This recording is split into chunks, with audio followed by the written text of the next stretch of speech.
नमस्कार। मैं हूं एस के अनिल। और आज के इस टॉपिक में हम लोग चर्चा करने वाले हैं promises of event in the chart. पिछली वीडियो में मैंने आपको बताया था फलादेश करने के लिए हमें 5 बातों का ध्यान रखना पड़ता है। पहला है प्रोमिसेस इन द इवेंट, दूसरा दशा फिक्सिंग, तीसरा ट्रांजिट, चौथा प्रोग्रेशन और पांचवा interplay of sun and moon. तो जो interplay of sun and moon है, ये हमारी पिछली वीडियो में मैंने आपको डिटेल में समझा दी थी। इसकी और भी वीडियोस यूट्यूब पे डली हुई हैं, आप वो भी एक बारी को सर्च कर सकते हैं। तो आज जो टॉपिक ले रहे हैं वो है प्रोमिसेस। क्यों जरूरी है प्रोमिसेस? जब आप फलादेश करने जाते हैं, कई बारी आप देखते हो कि दशा अनुकूल है, ट्रांजिट अनुकूल है, प्रोग्रेशन भी अलाउ कर रहा है, तभी भी घटना घटित नहीं हो पा रही। तो उसका एक मुख्य कारण ये भी हो सकता है कि कुंडली के अंदर वो घटना डिनाई हो, जिसको हम कहते हैं कि प्रॉमिस में नहीं है। तो कौन सी घटना प्रॉमिस में है और कौन सी नहीं है, इसका एक लाइन के अंदर मैं आपको बता देता हूं कि जो भी घटना कुंडली में डिनाई हो, उसी को आप पक्का प्रॉमिस माने कि ये घटना आपके जीवन में कभी भी घटित नहीं होगी। बाकी दुनिया की सारी घटनाएं घटित हो सकती हैं, बशर्ते दशा फ्रूटफुल हो, ट्रांजिट जो है वो एग्री करे, प्रोग्रेशन अलाउ करे, interplay of sun and moon जो है वो ओके हो। तो आज हम चर्चा करेंगे कि प्रोमिसेस जो है ना वो कैसे रीड करते हैं। कई विद्यार्थियों को या कई ऐसे जो सीख रहे लर्नर्स को दिक्कत क्या होती है कि वो इन्वॉल्वमेंट और कमिटमेंट को ठीक से पकड़ नहीं पाते। इस वजह से उनको दिक्कतें आती हैं। तो आज ये सारे के सारे डाउट्स क्लियर करूंगा मैं आपके साथ। आप वीडियो को अंत तक देखना। सबसे पहला जो है वो हम चेक करते हैं, एक रैंडम कुंडली ले लेते हैं। उसमें मैं आपको एक बार बता देता हूं कि कौन सी प्रोमिसेस किस तरीके से चेक करते हैं। एक एक करके जो मुख्य जो है वो आप देखते जाएं, वो आपको शेयर कर रहा हूं मैं। तो यहाँ पे आप देखिए कि पहले भाव का जो सब सब लॉर्ड है, अगर वो किसी घटना को डिनाई कर दे तो आप ये समझे कि वो घटना घटित नहीं होगी, क्योंकि जो भी घटना घटित होती है वो लग्न को ही मिलता है। इसलिए पहले घर का सब लॉर्ड किसी घटना को डिनाई कर दे, वो घटना घटित नहीं होगी। दूसरी बात, प्राइमरी हाउस का सब लॉर्ड अगर उसने भी किसी घटना को डिनाई कर दिया, तब भी वो घटना घटित नहीं होगी। इसके अलावा यदि कोई और प्लेनेट किसी घटना को डिनाई करता है, तो उसका मतलब सिर्फ इतना है कि जब उसकी दशा लगेगी तब वो घटना घटित नहीं होगी। या फ्रूटफुल दशा लॉर्ड उस घटना के लिए, जब ऐसे प्लेनेट के साइन स्टार सब वो सब पे चलेंगे जो घटना को मना कर रहा है, तब घटना घटित नहीं होगी। तो सबसे पहले क्या करते हैं यहाँ पे, वन बाय वन सबसे पहले देख लेते हैं। बहुत पॉपुलर जो क्वेश्चंस होते हैं मैरिज के, चाइल्ड बर्थ के, है ना, उसको आप देखिए किस तरीके से लिख सकते हैं, किस तरीके को आप दिखा सकते हैं। तो सबसे पहले जो है वो हम लेते हैं यहाँ पे पहले घर का सब लॉर्ड, ये पकड़ना जरूरी है। तो ये देखिए, ये पहले घर का सब लॉर्ड है। तो बात हम करते हैं यहाँ पे मैरिज की, ठीक है। तो मैरिज के लिए जो प्राइमरी हाउस होता है वो क्या होता है, 7। और सपोर्टिव हाउस क्या होता है, 5 और 11।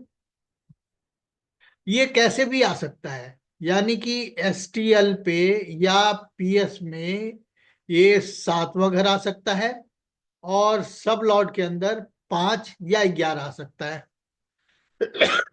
फिर हम बोलेंगे कि भाई ये प्रॉमिस में है।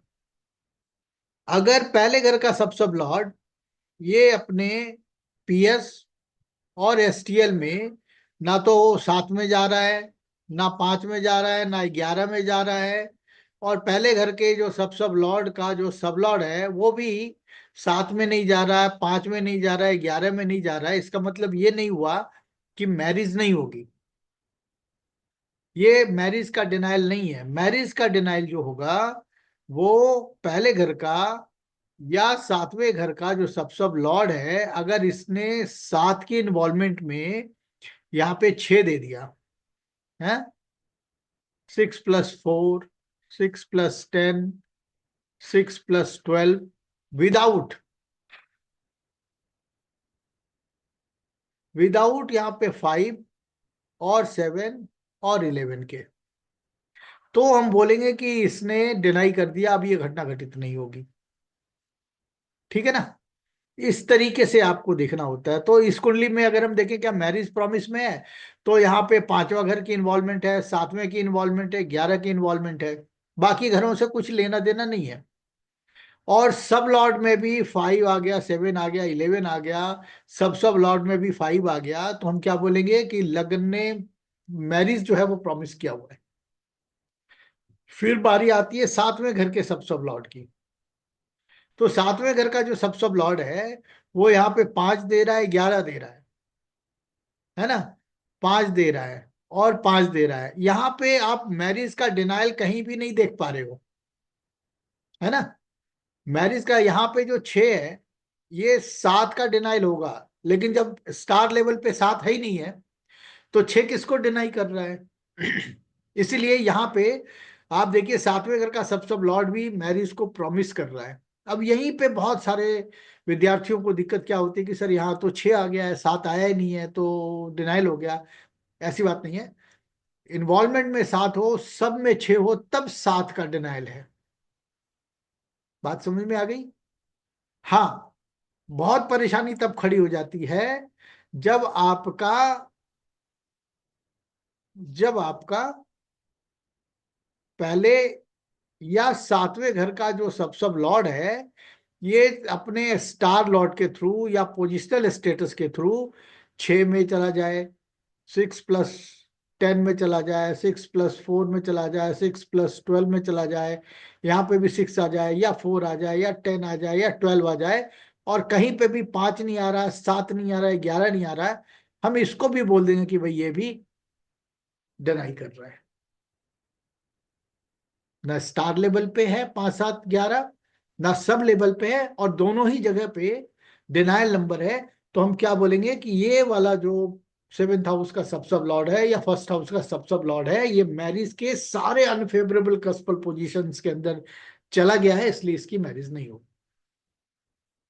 ये दो प्रकार ही होते हैं डिनाइल के, और तीसरा कुछ होता ही नहीं है। अब आपको मैं बताऊं किस तरीके से आप देखो कि किस प्रकार से आप देख पाओगे इन्वॉल्वमेंट और कमिटमेंट जो है वो होते हैं। तो कई प्रकार से इन्वॉल्वमेंट और कमिटमेंट हो सकते हैं, आप इसका संज्ञान लीजिए। तो सबसे पहले हम बात कर लेते हैं यहाँ पे हेल्थ की। हेल्थ की बात करेंगे तो हेल्थ के लिए क्या है, पहले घर का सब लॉर्ड, और दूसरा घर क्या होता है रोग का, वो है 6th हाउस का सब लॉर्ड। यही दो प्लेनेट ऐसे हैं जो रोग दे सकते हैं। इसको फेटल बनाने वाले घर जो है वो 4 है, और 8 है और 12 है, ये उसको फेटल बना देते हैं। तो कोई व्यक्ति रोगी होगा, उसके लिए इन्वॉल्वमेंट और कमिटमेंट कैसे देखेंगे। तो पहले घर का जो सब लॉर्ड है, ये जरूर कहीं ना कहीं पे ये 6 में जाएगा। ठीक है। उसके बाद यहाँ पे सब लेवल पे जो भी अंग आ जाएंगे 1 से लेकर के 12, उसी अंग के अंदर रोग हो जाएगा। तो हम क्या बोलेंगे कि जब रोग की इन्वॉल्वमेंट हो गई, तो ये प्रोन टू सीकनेस है। और यहाँ पे केवल 5+11 आ जाए तो क्या करेगा, 6 का 5 क्या होता है, 12वां होता है, 11 जो है फुलफिलमेंट ऑफ डिजायर होता है। तो यहाँ पे रोग नहीं होगा। कई केसेस में देखने में आया है कि जब पांचवा घर की इन्वॉल्वमेंट होती है, 11वां का होता है ना, तो बड़ा ही फैटल डिजीज हो सकता है, जैसे ब्लड कैंसर। ये आगे चर्चा करेंगे। इसकी वीडियोस ऑलरेडी डली हुई हैं, वहां पे देखेंगे कि क्या कारण बनता है जब इस तरीके से रोग हो जाता है। फिर दूसरा लीजिए 6th हाउस का जो सब लॉर्ड है, ये 1 से लेके 12 जिस घर में भी चला जाए, लेकिन एसएल में अगर ये 6 आ जाता है, 6+8 आ जाता है, 6+8+12 आ जाता है, ये बोलता है कि फैटल डिजीज होने की संभावना है। और अगर इसके अंदर 5 और 11 आ जाए तो कहता है रिकवरी भी पॉसिबल है। तो कब रोग होगा, कब रिकवरी होगी, ये हम दशा में पढ़ लेंगे। तो प्रोमिसेस जो है ना वो हम देखते हैं। अभी सिंपल तरीके से जो प्रॉमिस हमें चेक करना है वो आपको मैं बता देता हूं कि कैसे रोग हो सकता है। तो 6 यहां पे आ जाए और यहाँ पे 5 नहीं आए, बाकी कोई भी संख्या यहाँ पे आ जाता है, तो हम क्या बोलेंगे, प्रोन टू सिकनेस। ये वाला जो प्लेनेट है ये रोग दे सकता है। या यहाँ पे 1 से 12 कोई भी घर हो जाए, नीचे 6 आ जाए, तो हम क्या बोलेंगे, प्रोन टू सिकनेस। ठीक है। अब आपको पहचानना ये है कि भाई रोग जो दे रहा है वो रोग कैसा है। तो हम नक्षत्रों का संज्ञान लेते हैं, सब लॉर्ड का संज्ञान लेते हैं, और वो किस राशि में बैठा इसका संज्ञान लेते हैं। अभी फिलहाल हम लोग जब प्रोमिसेस रीड कर रहे हैं तो सिंपल हम ये जानेंगे कि प्रॉमिस कैसे रीड करके, हाँ भाई इसके जीवन में रोग है कि नहीं है। अब मान लो पहले घर का सब लॉर्ड या 6th हाउस का सब लॉर्ड ये हो रहा है 5 में, 9 में, 11 में, है ना। यानी कि 6 आया नहीं, और 6 और 8 नहीं आया, 6, 8 और 12 नहीं आया, ना स्टार लेवल पे ना ही सब लेवल पे, और ये कहीं 5, 9, 11 में आ रहा है, तो हम क्या बोलेंगे कि निरोगी का है ऐसा, इसको रोग प्रॉमिस में ही नहीं है। और कहीं गलती से पहले का या छठे का, पहले या छठे का जो सब लॉर्ड है, ये अगर 6, 8 और 12 जैसे घरों में चला जाता है, तो हम क्या बोलेंगे, इसको फैटल डिजीज जो है ये प्रॉमिस में है। ठीक है ना, फैटल डिजीज प्रॉमिस में है। तो रोग पढ़ने का आपने देख लिया, 6th हाउस या तो स्टार लेवल पे हो या सब लेवल पे हो, पहले और छठे घर के सब लॉर्ड के साथ, तो हम बोलेंगे कि ये प्रोन टू सीकनेस है। और फाइनल कंफर्मेशन में एक बात और भी ध्यान रखो कि अगर यहाँ पे ऐसे रोग की संभावना है और यहाँ पे 5 और 11 आए, तो बहुत हद तक संभावना है कि वो रिकवरी दे देगा। लेकिन यहाँ पे 5 और 11 जैसे घर नहीं आ रहे हैं, केवल 6 आ रहा है, या केवल 8 आ रहा है, या केवल 12 आ रहा है, तो ऐसी जो बीमारी है वो फैटल होगी और कभी भी ठीक नहीं। इसके बाद हम ले लेते हैं यहाँ पे प्रोमिसेस के लिए, प्रोमिसेस के लिए ले लेते हैं यहाँ पे एजुकेशन का सपोर्ट कर लो कि भाई बच्चा पढ़ेगा कि नहीं पढ़ेगा। तो पहले घर का सब लॉर्ड है, इसके साथ चौथे घर का प्राइमरी हाउस है, और 9th हाउस जो है ना वो हायर एजुकेशन का है। तो यहाँ पे अगर यहाँ पे प्लैनेट अपने पोजिशनल स्टेटस या अपने स्टार लॉर्ड के थ्रू 4 + 9 जैसे घरों के अंदर चला जाए, और सब लॉर्ड के अंदर सपोर्टिव हाउस हो, है ना। सपोर्टिव हाउस का मतलब ये हुआ कि सब लॉर्ड ऐसे कस्पल पोजीशन में हो जो कि ना तो लगन का एडवर्स हो और ना ही यहाँ पे 4 और 9 का एडवर्स हो। जैसे सपोज कर लो यहाँ पे आ गया 8 और 12, तो 8, 12 क्या है, लगन का एडवर्स है। 6 + 8 + 12 ये क्या है, लगन का एडवर्स है। तो एजुकेशन यहाँ पे खराब हो जाएगा। 3, 8 और 12 क्या होगा, यहाँ पे पढ़ेगा नहीं। ठीक है ना।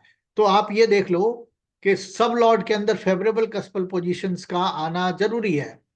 तो यहाँ पे अगर 4 आ जाए, यहाँ पे 9 आ जाए, यहाँ पे 11, 4, 9 आ जाए, 4 + 11 आ जाए, यहाँ 9 आ जाए, यहाँ पे 3 आ जाए, यहाँ पे 4 + 9 + 11, ऐसे कुछ नंबर आ रहे हैं। +5 क्या है, स्किल का नंबर है।